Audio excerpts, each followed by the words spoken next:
Systém kontinuální monitorace glukózy CareSense R. Krabička CareSense R obsahuje aplikátor s vestavěným senzorem, senzorovou pásku, alkoholové tampony a návod k použití. Nejprve si musíte stáhnout aplikaci CareSense R, vytvořit si účet ISENS a přihlásit se.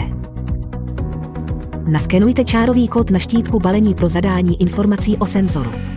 Aby se předešlo infekci, před připevněním si umýjte ruce. Poté otevřete balení senzoru CareSense R.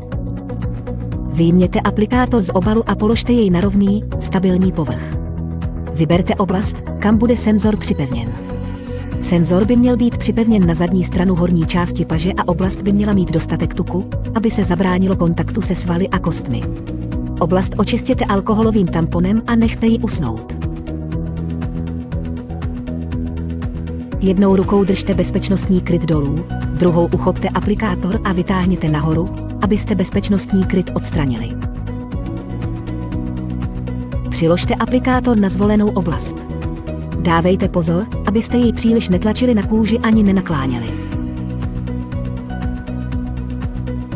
Stiskněte modré uvolňovací tlačítko na aplikátoru a poté aplikátor sejměte. Ujistěte se, že je senzor správně připevněn. Jemně přitlačte bílou pásku kolem senzoru, abyste jej zajistili. Pro připojení senzoru k aplikaci stiskněte napájecí tlačítko, dokud neuslyšíte cvaknutí. Po úspěšném připojení si můžete nastavit upozornění podle svých potřeb.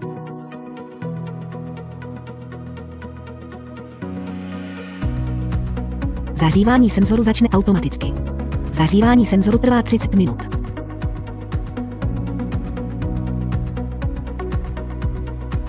Jakmile bude senzor připraven, hladina glukózy se zobrazí na domovské obrazovce.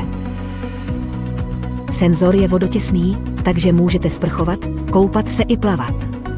Senzor odstraňte před jakýmkoliv lékařským zákrokem využívajícím elektromagnetické záření, například MR, CT nebo rentgen. Senzor skladujte při teplotě 5 až 30 stupňů Celsia.